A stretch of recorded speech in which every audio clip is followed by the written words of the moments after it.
Study IQ IAS, अब तैयारी हुई अफोर्डेबल।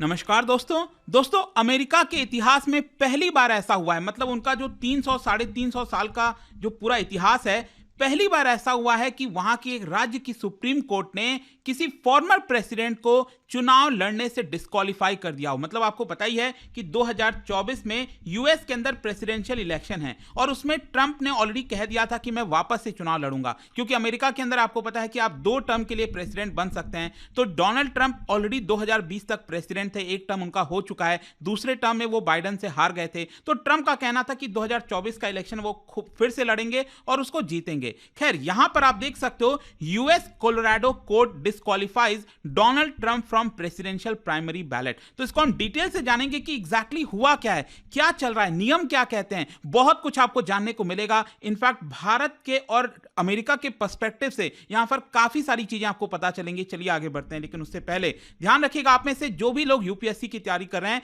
तो परसों से दैट इज 22 दिसंबर से हमारा जो फाउंडेशन बैच है वो उसकी शुरुआत हो रही है। इसके अंदर आपको प्रीलिम्स, मेंस, इंटरव्यू सब कुछ की तैयारी कराई जाएगी। और मान लीजिए अगर आपको प्रीलिम्स क्रैक करने के लिए जो बैच लेना है, तो हमारा SIP प्लस वाला बैच है वो आप ले सकते हैं। इन सभी को अवेल करने के लिए हमारे वेबसाइट ऐप पर जाइए या फिर कमेंट सेक्शन में लिंक है और वहां पर जाकर आपको यूज करना है कोड अंकित लाइव, ताकि आपको मैक्सिमम डिस्काउंट मिल जाए। और इसके अलावा अगर आप MCQs अटेम्प्ट करना चाहते हैं तो मेरे इंस्टा पेज पर जा सकते हैं, वहां पर स्टोरीज में जितने भी MCQs हैं उसको आप अटेम्प्ट कर पाएंगे।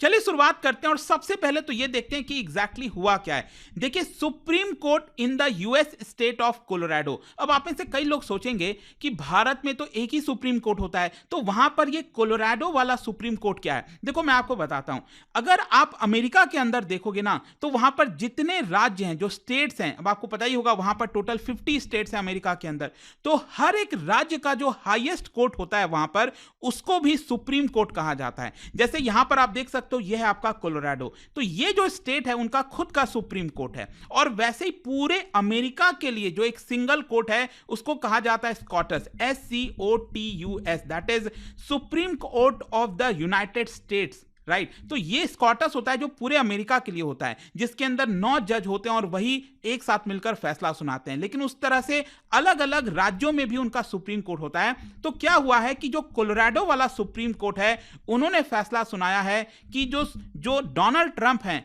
उनको यहां पर इलेक्शंस में नहीं उतरना चाहिए, वो डिस्क्वालीफाई कर दिए गए हैं बिकॉज ऑफ इंसरेक्शन। मतलब कि उनके ऊपर आरोप लगाया है कोर्ट ने कि डोनाल्ड ट्रंप ने अपने कार्यकाल के दौरान, आपको याद होगा ना 2021 में क्या हुआ था, डोनाल्ड ट्रंप अपना ऑफिस छोड़ रहे थे और बाइडेन को हैंडओवर करना था। उसके जस्ट पहले जनवरी के स्टार्टिंग में अगर आपको याद हो, तो जो कैपिटल हिल है उस पर काफी बड़ी हिंसा हुई थी और उसका इल्जाम डोनाल्ड ट्रंप पर लगाया जा रहा था। तो वो एक तरह से जो इल्जाम है वो वहां पर सिद्ध हो गया और इसीलिए उनको एक तरह से डिस्क्वालीफाई किया जा रहा है। खैर, मैं आपको बता दूं, इस तरह से और भी कई सारे केसेस हैं, 4 और केसेस हैं अलग अलग राज्यों में जो कि डोनाल्ड ट्रंप के ऊपर चल रहा है। अब काफी हद तक वो डिसाइड करेगा कि क्या फाइनली जो डोनाल्ड ट्रंप है वो अगला चुनाव लड़ पाएंगे, नहीं लड़ पाएंगे। लेकिन यहां पर आप देख सकते हो, डोनाल्ड ट्रंप पहले राष्ट्रपति कैंडिडेट, प्रेसिडेंशियल कैंडिडेट बन गए हैं पूरे उनके इतिहास में, जो कि यहां पर उनको डिबार्ड किया जा रहा है, उनको डिस्क्वालीफाई किया जा रहा है, उनको बोला जा रहा है कि आप चुनाव नहीं लड़ सकते। और यहां पर आप देख सकते हो कि जो प्रोविजन है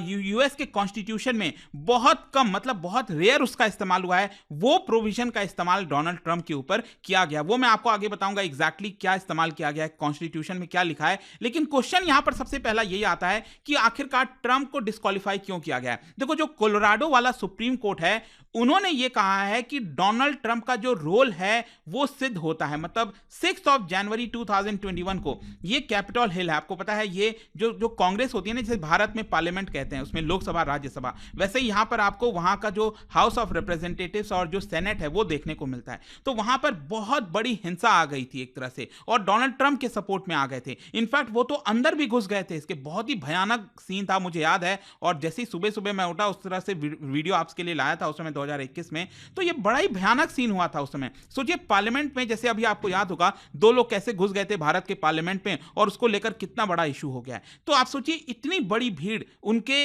यूएस के कांग्रेस में घुस जाए तो कितना बड़ा खतरा हो सकता है। और इसी की वजह से यहां पर ये पूरा मामला चल रहा था। मामला क्या था कि जो कोलोराडो के वोटर्स हैं, मतलब ये जो स्टेट के, राज्य के जो सिटीजन्स हैं, वो पहुंच गए सुप्रीम कोर्ट में, कोलोराडो के सुप्रीम कोर्ट में, और उन्होंने कहा कि डोनाल्ड ट्रंप को इसके लिए सजा मिलनी चाहिए। डोनाल्ड ट्रंप को डिस्क्वालीफाई कर देना चाहिए कि वो कभी कोई इलेक्शन नहीं लड़ सकते हैं, क्योंकि उनका यहां पर रोल है, क्योंकि उन्होंने लोगों को, भीड़ को यहां पर भड़काया था और इसी की वजह से भीड़ जो है वो यहां पर आ गई थी और हिंसा करने लग गई थी। खैर, यहां पर मैं आपको एक और चीज बता दूं कि ये जो डिसीजन आया है ना कोलोराडो के सुप्रीम कोर्ट के द्वारा, उसके पहले लोअर कोर्ट के द्वारा भी एक फैसला आया था और लोअर कोर्ट में डोनाल्ड ट्रंप को एक तरह से छोड़ दिया गया था। ऑल्दो लोअर कोर्ट ने यह माना था कि डोनाल्ड ट्रंप का रोल कहीं ना कहीं दिखता है भीड़ को भड़काने के लिए, विद्रोह करने के लिए, लेकिन जो डोनाल्ड ट्रंप है वो उस समय ऑफिसर नहीं थे यूनाइटेड स्टेट्स के, इसलिए उनको डिस्क्वालीफाई नहीं करना चाहिए था। तो कहीं ना कहीं ये जो कोलोराडो वाले सुप्रीम कोर्ट का फैसला है वो लोअर कोर्ट के फैसले को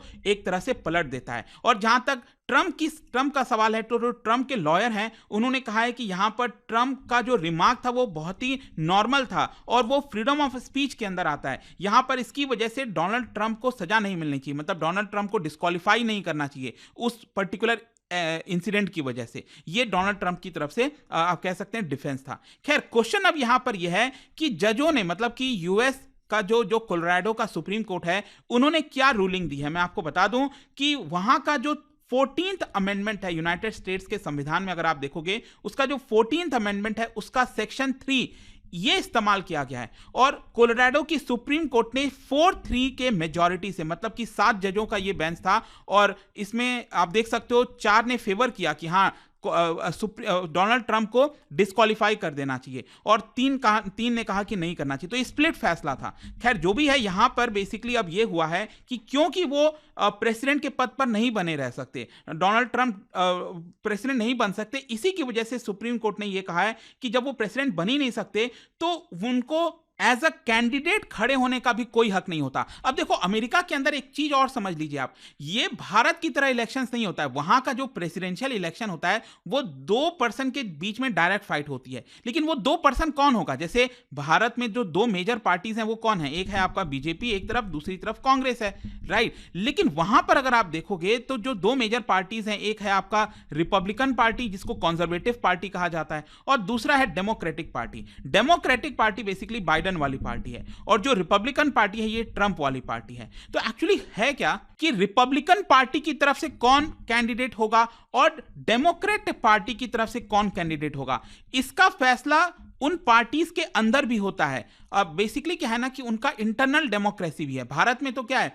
कि यहां पर जो हाई कमांड है, जो मेजर पार्टीज है उनके हाई कमांड है, वो डिसाइड करते हैं कि यहां पर कौन होगा अल्टीमेटली, ठीक है, उनका खुद का अपना सिस्टम चलता है। लेकिन अमेरिका में क्या है कि उनका जो पार्टी है, जैसे रिपब्लिकन पार्टी है, रिपब्लिकन पार्टी की तरफ से क्या ट्रंप एज अ कैंडिडेट होंगे कि नहीं होंगे, उनका खुद का इलेक्शन होता है और उसके हिसाब से चुने जाते हैं। तो एक तरह से यहां पर यह बोला गया है कि जजों के द्वारा कि वो यहां पर एज अ कैंडिडेट, और ये जो इलेक्शंस होते हैं ना पार्टीज के अंदर, ये जो आप नीचे से उठकर आते हो और तब यहां पर इलेक्ट होते हो अपने पार्टी की तरफ से, तो उसको कहा जाता है प्राइमरीज। और सबसे बड़ा प्राइमरीज का जो इलेक्शन होता है उसको कहते हैं सुपर ट्यूसडे, जो कि फरवरी या मार्च में होता है। और इस बार का जो सुपर ट्यूसडे है वो 5 मार्च को है 2024 में। तो यहां पर जो इलेक्शन होने वाला है ना 5 मार्च को, उससे एक तरह से डिस्क्वालीफाई किया गया है डोनाल्ड ट्रंप को कि आप प्राइमरीज इलेक्शन नहीं लड़ सकते। अब आप खुद सोचो, जब आप अपने पार्टी के अंदर ही इलेक्शन नहीं लड़ सकते तो आप उसका चेहरा कैसे बनोगे? आप रिपब्लिकन पार्टी के कैंडिडेट कैसे बनोगे जब नवंबर में चुनाव होगा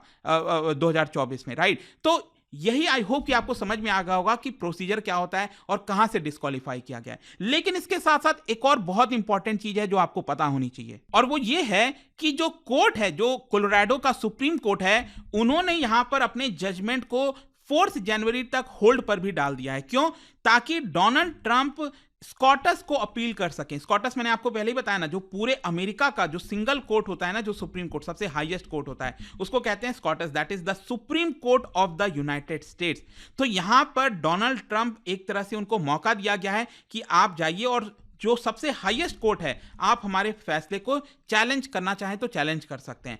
तो यहां पर क्या वो चैलेंज करेंगे? बिल्कुल करेंगे। डोनाल्ड ट्रंप की तरफ से बयान आया है कि हां वो इसको लेकर जल्द से जल्द अपील करने वाले हैं। लेकिन इसमें भी एक बहुत इंटरेस्टिंग चीज है जो अगेन आपको पता होना चाहिए। भारत और अमेरिका में आपको डिफरेंस पता चलेगा। जैसे भारत के अंदर आपको पता है ना कि हमारा जो सुप्रीम कोर्ट है उसके अंदर जो कोलिजियम सिस्टम है वो डिसाइड करता है कि सुप्रीम कोर्ट का जज कौन होगा। और कोलिजियम में आपको पता है एक तो चीफ जस्टिस ऑफ इंडिया होते हैं और दूसरे बाकी के जो 4 मोस्ट सीनियर जजेस हैं, मतलब वो 5 जज डिसाइड करते हैं कि सुप्रीम कोर्ट का अगला जज कौन बनेगा। लेकिन अमेरिका के अंदर ऐसा नहीं होता। अमेरिका के अंदर क्या होता है कि ये जो पावर है वो प्रेसिडेंट को दी जाती है। तो जब भी कोई वैकेंसी होती है ना, तो जो प्रेसिडेंट होता है उस समय वो यहां पर सेलेक्ट करता है कि सुप्रीम कोर्ट के अंदर जज कौन होगा। तो मैं आपको बता दूं कि इस समय सुप्रीम कोर्ट में जो जज हैं उसमें 6-3 की कंजर्वेटिव मेजॉरिटी। अब ये आप सोचोगे ये क्या है 6-3 की कंजर्वेटिव मेजॉरिटी? देखो यहां पर बड़ा ही इंटरेस्टिंग अगेन आप देखिए कि कंजर्वेटिव पार्टी कौन है? जो डोनाल्ड ट्रंप की पार्टी है ना, रिपब्लिकन पार्टी, उसको कंजर्वेटिव पार्टी कहते हैं। तो ऑब्वियस सी बात है क्या होता है ना कि जो भी वहां पर जो प्रेसिडेंट है वो क्या चाहेगा कि सुप्रीम कोर्ट के अंदर कौन जज बैठे।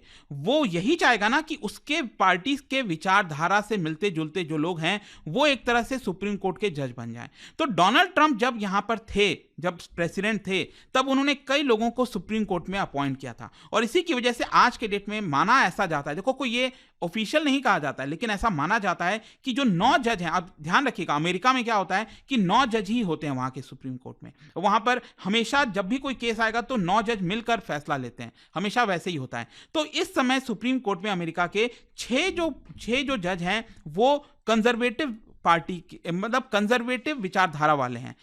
डोनाल्ड ट्रंप की जो पार्टी है ना उनके विचारधारा वाले हैं और जो 3 है वो बाइडेन वाले पार्टी की विचारधारा वाले हैं। और इसीलिए बताया जा रहा है कि कहीं ना कहीं डोनाल्ड ट्रंप इसको अपील करेंगे और उसकी सुप्रीम कोर्ट है वो इस चीज को सुन लेगी और उसके ऊपर फाइनली फैसला दिया जाएगा। लेकिन अब देखना होगा कि क्या वो फैसला उनके पक्ष में आता है कि नहीं आता है और देखते हैं आगे क्या होगा। बट आई होप कि आज जो ये एक बड़ी खबर आई थी डोनाल्ड ट्रंप से रिलेटेड वो आपको समझ में आ गई होगी। और जाने से पहले एक इंटरेस्टिंग क्वेश्चन, क्या आप बता सकते हो which among the following can vote to elect the president of India? Bharat के प्रेसिडेंट की हम बात करें, इनमें से कौन वोट कर सकता है? बहुत ध्यान से पढ़ना इस क्वेश्चन को, बहुत टफ होने वाला है, कई लोग नहीं कर पाएंगे आई एम श्योर इस क्वेश्चन को, लेकिन बहुत ध्यान से करिएगा, समझने की कोशिश करिएगा। और इसका जो राइट आंसर है आप सबको पता है, मेरे इंस्टाग्राम पर तो मिलेगा ही, वहां पर अगर आप नहीं हो कोई बात नहीं, टेलीग्राम से ले सकते हैं इसका सही उत्तर। मैं कई सारे जो एमसीक्यूज है वो यहाँ पर स्टोरीज में डालता रहता हूं। बाकी अगर आपको पीडीएफ चाहिए तो टेलीग्राम पर आइए, अलग अलग सोशल मीडिया पर आप जुड़ पाओगे। और जैसा मैंने आपको बताया हमारा जो फाउंडेशन बैच है दोस्तों वो परसों 22 दिसंबर से स्टार्ट हो रहा है। मॉर्निंग बैच है, हर रोज सुबह 8 बजे क्लासेस स्टार्ट हो जाएंगी, लाइव क्लासेस। आई होप की वीडियो आपको पसंद आया होगा। मिलता हूं आपसे next time. Till then thank you very much, see you soon. Study IQ IAS, अब तैयारी हुई अफोर्डेबल।